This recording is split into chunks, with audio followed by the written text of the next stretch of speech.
Welcome to Tanjina's recipe. আশা করি আপনারা সবাই ভালো আছেন। আজ আমি আপনাদেরকে খুব সহজেই তৈরি করে দেখাবো খেজুরের গুড়ের পায়েস। খেজুরের গুড়ের পায়েসটা কিন্তু কম বেশি সবাই আমরা পছন্দ করি। আর শীতের সময় কিন্তু পিঠাপুলির পাশাপাশি এই খেজুরের গুড়ের পায়েসটাও কিন্তু ঘরে রান্না করা হয়। তো গরম গরম খেতেও ভালো লাগে, ঠান্ডা ঠান্ডা খেতে ভালো লাগে। তো আপনারা যারা আমার এই রেসিপিটি পছন্দ করেন, প্লিজ পুরো ভিডিওটি দেখবেন, সে সাথে একটি করে লাইক দিয়ে যাবেন। আর যারা অলরেডি আমার ছোটো চ্যানেলটিকে সাবস্ক্রাইব করেছেন তাদেরকে অসংখ্য ধন্যবাদ। যারা এখনও করেন নাই, প্লিজ আমার ছোটো চ্যানেলটিকে সাবস্ক্রাইব করে নেবেন।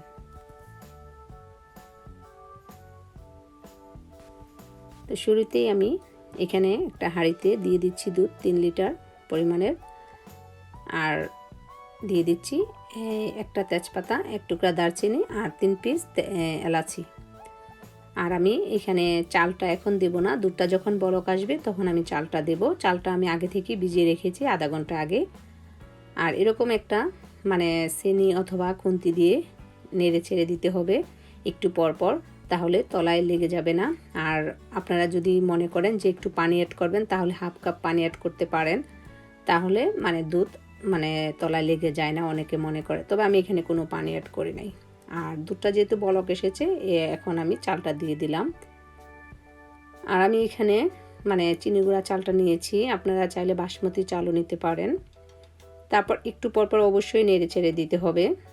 আর চুলার হিটটা মিডিয়াম হিটে আছে।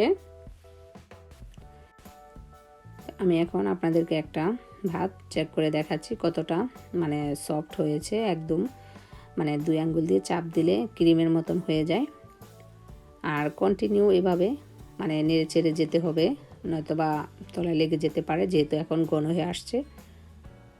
আর এই পর্যায়ে এসে আমি যে এলাচিগুলো আছে এগুলোকে উঠিয়ে নেব। অনেক সময় এলাচির মুখ ফেটে বিচি বের হয়, তখন কিন্তু খাওয়ার সময় মুখে পড়ে, তখন ভালো লাগে না।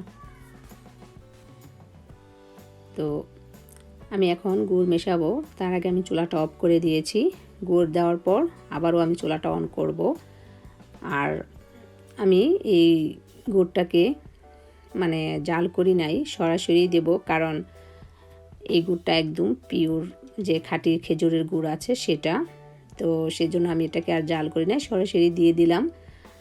তো আপনাদের যদি মনে কোনো সন্দেহ থাকে যে গুড়ের মধ্যে কোনো রকম ভেজাল আছে, তাহলে আপনারা একটু জাল করে নেবেন, তারপর ঠান্ডা করে মেশাবেন, তাহলে দুধে আর ছড়া ছাড়বে না। আর যদি এরকম পিওর গুড় হয় তাহলে সরাসরি দিতে পারেন। তো এর থেকে বেশি আর ঘন করব না, পায়েসটাকে নামিয়ে তারপর ঠান্ডা করে নেব, তারপর পরিবেশন করব। তৈরি হয়ে গেল আমার খুব সহজেই খেজুর গুড়ের পায়েস। আর এটা অসম্ভব মজা হয়েছে, দেখতেই পাচ্ছেন কতটা লোভনীয় হয়েছে। তো উপরটাতে আমি কিছু কাজু এবং কাঠবাদাম দিয়ে আর কিশমিশ দিয়ে পরিবেশন করেছি। তো আপনাদের যদি ভালো লাগে তাহলে আমার ভিডিওটি একটি লাইক দিয়ে সাথেই থাকুন। আর অবশ্যই আপনারা ট্রাই করবেন, পায়েসটা অসম্ভব মজা হয়েছে। আমি আপনাদেরকে একটু চেক করে দেখাচ্ছি এটার ঘনত্বটা কেমন হবে ঠান্ডা হওয়ার পর। তো আজ এই পর্যন্তই। সবাই খুব বেশি ভালো থাকুন, সুস্থ থাকুন, নিরাপদে থাকুন। আল্লাহ হাফেজ।